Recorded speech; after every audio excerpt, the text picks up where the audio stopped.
Vai via da questo via vai che ti dimentica in fretta, che ti sta sempre col fiato sul collo, ma quando hai bisogno non ti dà retta.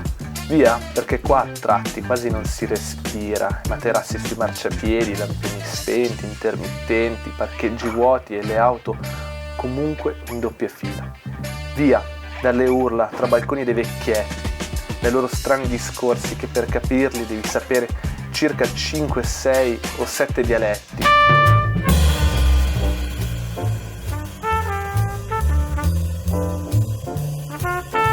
Tutti mi chiedono quanto è lunga la poesia. Io dico sempre che la poesia non è lunga, la poesia è grossa. Siamo abituati a vedere le poesie lunghe e corte, forse perché alle elementari preferivamo le poesie corte perché erano più facili da studiare a memoria. Questa è una poesia enorme, non è lunga, non è corta, non è piccola, è enorme. Sono 11.248 metri quadri. Nessuno può vederla se non chi abita nel quartiere oppure con un drone o con il satellite salendo a 1 chilometro quasi di altezza.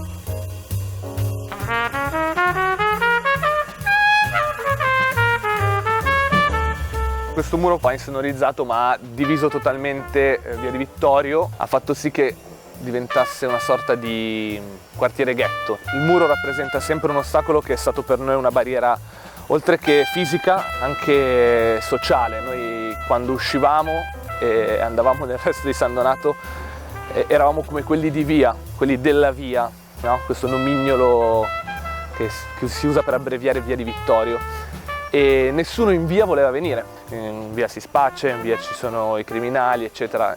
I miei amici non volevano venire a studiare a casa mia perché ero di via di Vittorio.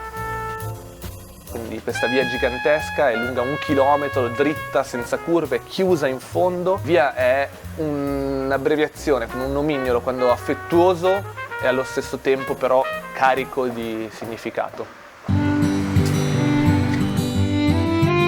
Qui nel 2013 ho fatto il mio primo intervento di poesia di strada.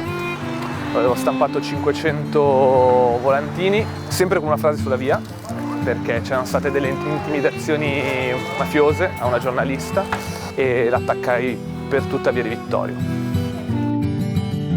È una poesia d'amore, è una poesia nostalgica, ok? Una nostalgia bella però, di quei posti che ti mancano. Via vai, quindi è un crossover di linguaggi perché è sia un'opera di poesia di strada, sia un'opera site specific, sia di land art, sia di street art, sia di arte pubblica.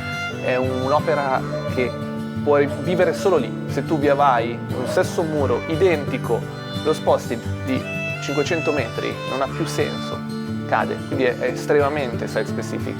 È estremamente di land art perché prende una superficie, si innesta nel territorio senza disturbarlo e allo stesso tempo disturbandolo, e soprattutto è un'opera di poesia di strada.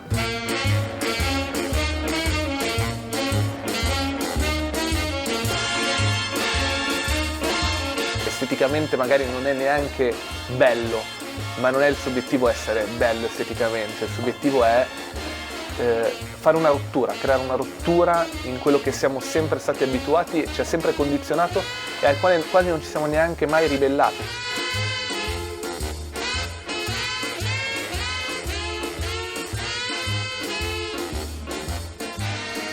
Sono un poeta di strada perché io scrivo delle poesie, scelgo di non pubblicarle in modo tradizionale, ma di inserirle nel contesto urbano. Questo è come lo spiegherei a mia nonna. Faccio i murales ma con le poesie.